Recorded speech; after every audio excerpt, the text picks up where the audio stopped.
नमस्कार दोस्तों, मैं हूं अमित और आपका इस YouTube channel lifestyle with technology में स्वागत करता हूं। मैं इस चैनल पर लेकर आता हूं टेक्नोलॉजी से रिलेटेड लेटेस्ट इन्फॉर्मेशन जो आपको रखे लेटेस्ट जनरेशन के साथ। तो चलिए आज की वीडियो को शुरू करते हैं।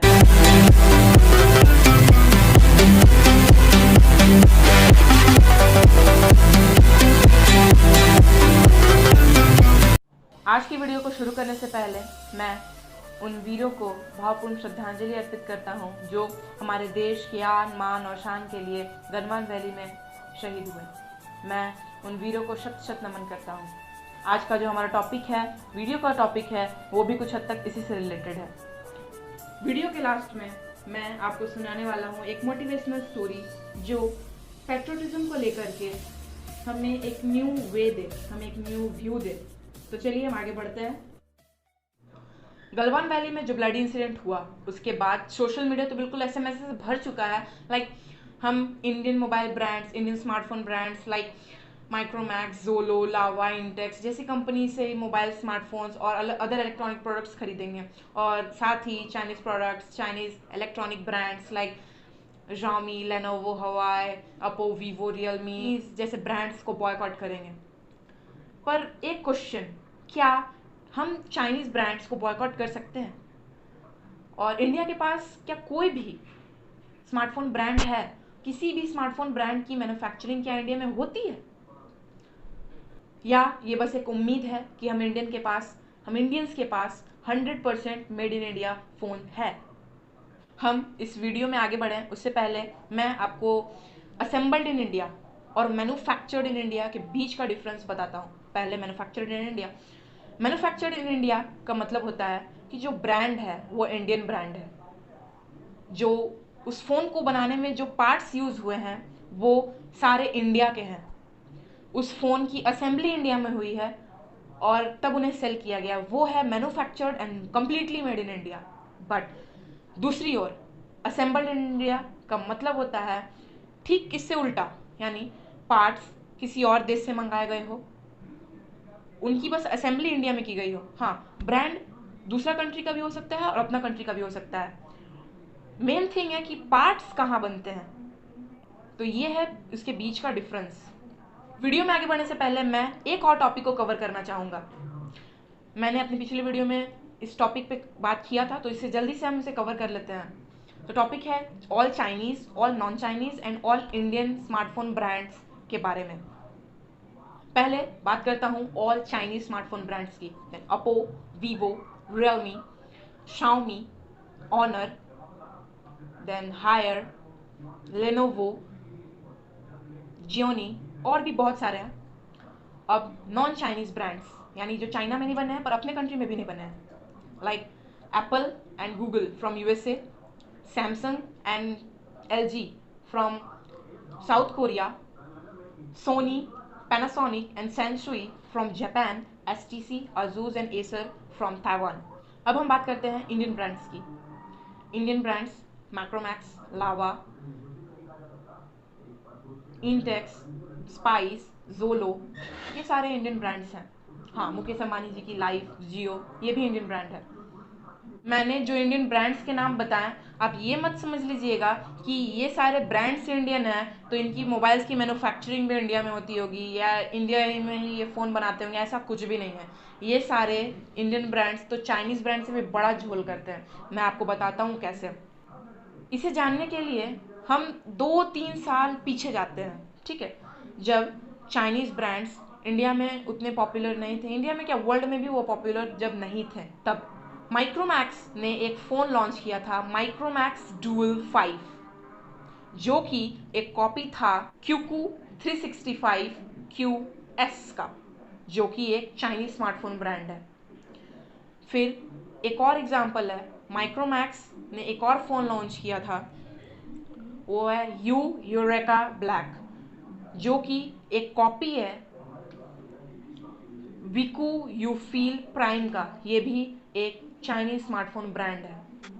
ये जो इन्फॉर्मेशन मैंने आपको दिया, ये क्या इसलिए दिया था कि आप ये जान सको कि माइक्रोमैक्स और other Indian brands Chinese smartphone brands की कॉपी करते हैं, या ये जानने के लिए बताया कि माइक्रोमैक्स जैसे फ़ोन कॉपी करते हैं पर मैन्युफैक्चरिंग इंडिया में करते हैं? नहीं यार, ऐसा तो बिल्कुल ही नहीं है। ये सारे इंडियन ब्रांड्स, माइक्रोमैक्स जैसे ब्रांड, माइक्रोमैक्स, जोलो, लावा, ये सब जितने ब्रांड्स हैं, ये इनकी कभी मैन्युफैक्चरिंग इंडिया में हुई ही नहीं है। इनकी तो बस असेंबली इंडिया में हुई है। ये सारे phones completely made in China है। मैं आपको बताता हूँ, चाइना में बहुत सारे ओडीएम्स है। ओडीएम मतलब ओरिजिनल डिजाइनर एंड मैन्युफैक्चरर, जो कि ऐसे कंपनीज हैं जो फोन्स ऐसे बनाते हैं जिन पे किसी किसी भी ब्रांड का ना लोगो रहता है, ना टैग रहता है, ना प्राइस मार्जिन, कुछ भी नहीं रहता है। बस वो हैंडसेट्स तैयार करके देते हैं। वही हैंडसेट्स इंडियन ब्रांड्स भी बनवाते हैं। इंडियन ब्रांड्स हैं वैसे हैंडसेट्स बनवा करके बल्क में, ह्यूज अमाउंट में इंडिया में इंपोर्ट कर लेते हैं। फिर इंडियन मार्केट्स में ला करके असेंबली करके, पैकेजिंग करके, उस पर अपना प्राइस टैग लगा करके, मार्केट्स में रन कराकर खूब बढ़िया से प्रॉफिट कमाते थे। कुछ दिनों पहले हमारे देश के सबसे अमीर आदमी मुकेश अंबानी जी भी हमें लाइफ और जियो के स्मार्टफोन्स और मोबाइल्स भी इसी तरह अवेलेबल करवाते थे। आप खोल के उन्हें देख सकते हैं, बैटरी पे भी और जो हैंडसेट्स हैं उन पर भी लिखा रहता था मेड इन चाइना। सो आप समझ सकते हैं। इन सब इंफॉर्मेशन से मैं आपको ये बताना चाहता हूँ कि ऐसा नहीं है कि अगर ब्रांड्स इंडियन है तो उनकी मैन्युफैक्चरिंग भी इंडियन हो।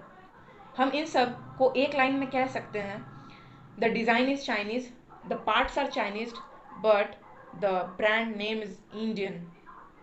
चलिए अब हम बात करते हैं कैसे चाइनीज ब्रांड्स ने इंडियन ब्रांड्स को साइड किया और इंडियन मार्केट्स को कैप्चर कर लिया। 2014 में माइक्रोमैक्स इंडिया का सेकेंड मोस्ट बाइंग स्मार्टफोन रहा with 18% shares in Indian markets. पर आज माइक्रोमैक्स का शेयर्स सिर्फ 1% इंडियन मार्केट्स में, और Samsung, Xiaomi and Realme market के इंडियन मार्केट्स के प्लेयर्स हैं। इंडियन मार्केट्स में जितने भी फ़ोन्स रन होते हैं उनमें से 72% स्मार्टफोन्स चाइनीज़ ब्रांड्स के हैं। इन चाइनीज़ ब्रांड्स ने माइक्रोमैक्स और अदर इंडियन ब्रांड्स को साइड कर दिया, उन्हें उनकी जगह दिखा दी। इसका कारण ये था कि इंडियन स्मार्टफोन ब्रांड्स ने कभी भी अपने सॉफ्टवेयर डेवलपमेंट पे काम नहीं किया, कभी भी कस्टमर्स को लेस प्राइस में अच्छे हैंडसेट्स प्रोवाइड ही नहीं किए। साथ ही कस्टमर सेटिस्फैक्शन भी ज़ीरो। कस्टमर्स भी उन फ़ोन्स को बाय करके सेटिस्फाइड नहीं थे, तो मार्केट से एक्सक्लूड तो होना ही था। वहीं दूसरी ओर Chinese brands like Oppo, Vivo, Xiaomi, Realme, Lenovo जैसे ब्रांड्स कस्टमर्स को ह्यूज इन अ लिटिल में अपने हैंडसेट्स और अदर इलेक्ट्रॉनिक प्रोडक्ट्स प्रोवाइड कर रहे थे। अब लोगों को कम दाम पर ज़्यादा कुछ मिलेगा तो वो लोग तो नाव से कूदेंगे ही। तो यही हुआ, सभी लोग इंडियन ब्रांड्स को छोड़ करके चाइनीज़ ब्रांड्स पर कूद पड़े और इंडियन ब्रांड्स हो गए लुप्त। मतलब धीरे धीरे वो गए इंडेंजर्ड स्पीशीज़ में और फिर डिस्टिंक्ट हो गए। अब चाइनीज़ ब्रांड्स हमें अफोर्डेबल फ़ोन्स प्रोवाइड करेंगे तो आम सी बात है कि सभी लोग कूदेंगे, और अब इंडियन ब्रांड्स तो बिल्कुल लुप्त हो गए। तो इंडियन गवर्नमेंट को रियलाइज़ हुआ कि इंडिया में भी मोबाइल्स मैन्युफैक्चर होने चाहिए, इंडिया में भी मोबाइल फ़ोन्स बनने चाहिए। और वो इंडियन गवर्नमेंट्स ने इंडियन ब्रांड्स को और इंडिया में मैन्युफैक्चरिंग को सपोर्ट करने के लिए बहुत सारे मीजर्स लिए, बहुत सारे नियम बनाए, कानून बनाए और मेक इन इंडिया इनिशिएटिव को लॉन्च किया। मेक इन इंडिया इनिशिएटिव क्या है मैं आपको बताता हूँ। मेक इन इंडिया इनिशिएटिव के तहत फुल्ली असेंबल्ड फोन्स यानी कंप्लीटली हेडसेट, यानी जो पूरा एक फ़ोन बनकर आता है बॉक्स में पैक होकर, उन वैसे फ़ोन्स पर, वैसे इलेक्ट्रॉनिक प्रोडक्ट्स पर गवर्नमेंट ने 12.5% का टैक्स लगाया। तो अब इतना ज़्यादा टैक्स लग रहा है तो क्या कर सकते हैं। और जब ऐसा हुआ तो जितने इंटरनेशनल ब्रांड्स थे, जितने चाइनीज़ ब्रांड्स थे, उन लोगों ने क्या किया कि SEZ में यानी स्पेशल इकोनॉमिक जोन्स में एक प्लॉट खरीदा। प्लॉट में असेंबली हब्स खोला जहां वो मोबाइल की असेंबली करेंगे। असेंबली हब्स खोला और इससे ये हुआ किया कि अब उन्हें बस 1% का टैक्स देना पड़ता था, क्योंकि अब खुल कर पार्ट्स आते थे इंडिया में। उन असेंबली हब्स में उन्हें ये असेंबल किया जाता था, उन्हें पैक किया जाता था बॉक्सेस में, तब इंडियन मार्केट्स में अवेलेबल कराया जाता था। इससे हमें बहुत ज़्यादा प्रॉफिट तो नहीं होता था, पर हाँ, इससे अनएम्प्लॉयमेंट दूर हुआ, बेरोजगारी दूर हुई, क्योंकि बहुत सारे लोगों को उन फैक्ट्रीज में, उन असेंबली हब्स में काम मिला। तो इससे अनएम्प्लॉयमेंट खत्म हुई। सैमसंग की असेंबली होती है नोएडा में। सैमसंग अपने पीसीबीज और अदर पार्ट्स भी इंडिया में ही बनाता है।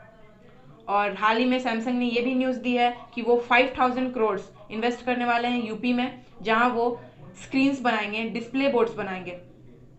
इस तरह सैमसंग मेजॉरिटी ऑफ इंडियंस को एम्प्लॉय करता है।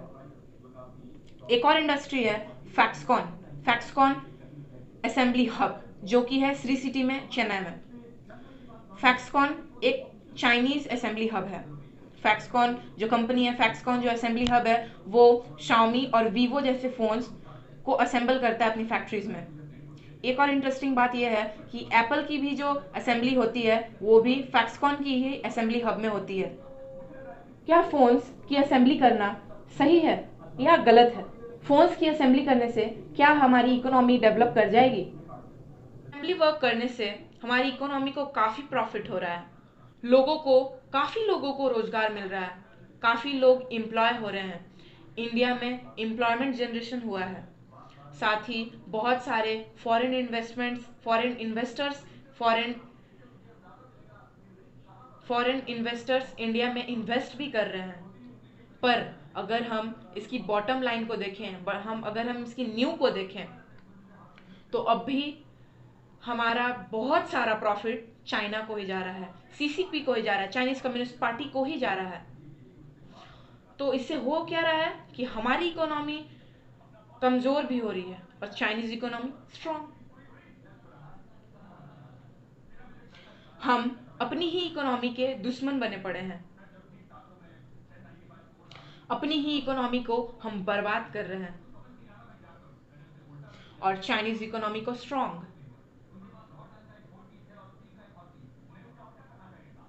पर हाँ, हम अगर सैमसंग और अदर नॉन चाइनीज ब्रांड्स के स्मार्टफोन्स या इलेक्ट्रॉनिक प्रोडक्ट्स को बाय करते हैं, तब चाइनीज को कम प्रॉफिट होता है, बहुत कम प्रॉफिट होता है।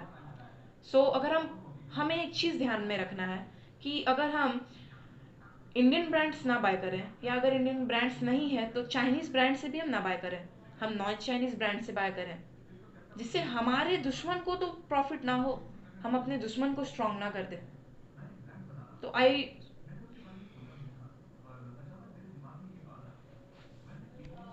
कुछ बताने के बाद अब आप ये पूछोगे कि इंडिया क्यों नहीं मैन्युफैक्चरिंग करता है फोन्स की? आखिर क्या रीजन है जो कोई भी इंडियन ब्रांड्स इंडिया में मैन्युफैक्चरिंग नहीं करता है, या कोई नॉन इंडियन ब्रांड भी इंडिया में किसी भी फोन की मैन्युफैक्चरिंग क्यों नहीं करता है? तो ये इसलिए क्योंकि क्वालकॉम और मेडिटेक जैसे प्रोसेसर्स इंडिया में नहीं बनाए जा सकते हैं। हम वैसे प्रोसेसर्स इंडिया में मैन्युफैक्चर नहीं कर सकते हैं। उसका रीजन ये है कि प्रोसेसर्स बनाने में जो इन्वेस्टमेंट लगता है, जो पैसे लगते हैं, वो बहुत ज़्यादा है। साथ ही इंडिया के पास वैसे मिनरल्स नहीं है, वैसे धातु नहीं है जो प्रोसेसर्स बनाने में या अदर पार्ट्स बनाने में यूज होते हैं। और सबसे बड़ा रीजन तो ये है कि प्रोसेसर्स बनाने का हमारे पास अभी तक नॉलेज ही नहीं है, और ये तब तक नहीं हो सकता जब तक यूएस हमें प्रोसेसर्स बनाने का इंफॉर्मेशन ना दे दे, प्रोसेसर्स बनाने का नॉलेज ना हमें दे दे, और इंडिया में इन्वेस्ट करना ना शुरू कर दे। तब तक इंडिया में प्रोसेसर्स मैन्युफैक्चर करना लाइक इम्पॉसिबल है। अगर हम ये सोचते हैं कि हम चाइनीज स्मार्टफोन ब्रांड्स या अदर नॉन चाइनीज ब्रांड्स को बॉयकॉट कर दें और इंडियन ब्रांड्स को खरीदने लगे, इंडियन ब्रांड्स को सपोर्ट करने लगे, तो ये रातों रात पॉसिबल नहीं है। हाँ, हम ये कर सकते हैं। हमें वही करना है जो चाइना ने 10 से 15 सालों में किया। जो डेवलपमेंट चाइना ने 10-15 सालों में किया, बस हमें उस चीज़ को कॉपी करना है। अपने अंदर की आग को ठंडा नहीं होने देना है। और हाँ, जब भी मेड इन इंडिया स्मार्टफोन्स आए, made in India electronic products आए, तो उनको सपोर्ट जरूर करना है। I request to all of you कि जब भी इंडियन ब्रांड्स आए, इंडियन इलेक्ट्रॉनिक प्रोडक्ट्स आए, तो आप उन्हें सपोर्ट जरूर करें।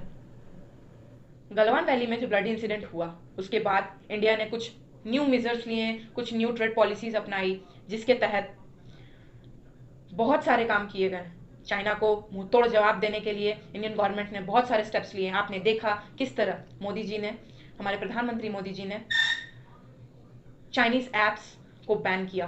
फिर बीइंग वोकल अबाउट लोकल का नारा देकर हम इंडियंस को मोटिवेट किया। हम अपने लोकल के लिए वोकल बने, इसके लिए उन्होंने हमें मोटिवेट किया।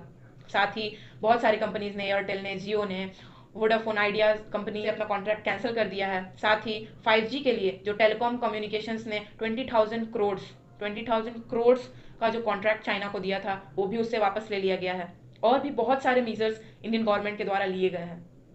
साथ ही एप्पल ने भी ये कंक्लूड किया है कि वो अपने 20% शेयर्स चाइना से लेकर के इंडिया में इन्वेस्ट करने वाला है। साथ ही रियलमी के सीईओ ने भी ये कहा है कि वो 50% ऑफ द पार्ट जो वो अपने फोन्स में यूज करते हैं वो इंडिया में बनाते हैं, और ये दावा कर रहे हैं कि 2020 के लास्ट तक वो सारे पार्ट्स इंडिया में ही बनाएंगे और रियलमी की completely made in India phones को लॉन्च करेंगे। तो कुछ ऐसी ही एंटी चाइना सेंटिमेंट्स बहुत देश के कोने कोने से आज निकल रही है, और हमें भी इसके लिए सपोर्टिव होना होगा। हम और जहाँ तक बात है इंडियन स्मार्टफोन ब्रांड्स की और इंडियन इलेक्ट्रॉनिक प्रोडक्ट्स की ब्रांड्स की, तो ऐसा नहीं है कि वो इम्पॉसिबल है, वो पॉसिबल है, पर वो रातों रात नहीं हो सकता है। हमें करना होगा। जब भी कोई कंपनी निकलती है तो उसे हमें सपोर्ट करना होगा, उसे मोटिवेट करना होगा। वीडियो की शुरुआत में मैंने आपसे कहा था कि वीडियो के लास्ट में मैं आपको एक मोटिवेशनल स्टोरी सुनाने वाला हूँ। तो ये स्टोरी है वर्ल्ड वॉर 2 की, जब यूएसए ने हिरोशिमा और नागासाकी, जो कि जापान में है, वहाँ पर बॉम्ब्स एक्सप्लोड किए थे, जिसके कारण आज भी वहाँ जो बेबीज बॉर्न होते हैं वो फिजिकली डिसेबल्ड होते हैं। तो जो यूएसए ने 1945 में किया, उसके बाद आज यूएसए जापान में एक नीडल तक नहीं बेच सकता। ये इसलिए नहीं क्योंकि वहाँ नीडल्स, यूएसए के नीडल्स या यूएसए के जो भी प्रोडक्ट्स हैं वो कोई बेचता नहीं है। ये इसलिए क्योंकि वहाँ की जो सिविलियन है, वहाँ के जो पीपल हैं, वो खरीदते ही नहीं है, वो यूएसए को इतना सा भी सपोर्ट नहीं करते हैं। तो मैं भी यही आपको कहना चाह रहा हूँ कि हम सिटीजन्स, हम सिविलियंस को ही Chinese products, Chinese electronic products, smartphone brands और जितने भी प्रोडक्ट्स उनको बॉयकॉट करना होगा। तो इसी के साथ मैं वीडियो को खत्म करता हूँ। Thanks for watching. और वीडियो अगर आपको अच्छी लगी हो तो वीडियो को लाइक कीजिए, कमेंट कीजिए अगर आपको कुछ सही लगा या कुछ गलत लगा तो, और अगर आपको लगे कि ये एंटी चाइना सेंटिमेंट सब तक जाना चाहिए, ये इन्फॉर्मेशन सब तक जाना चाहिए, तो वीडियो को शेयर कीजिए। इसी के साथ मैं वीडियो को खत्म करता हूँ। जय हिंद, जय भारत।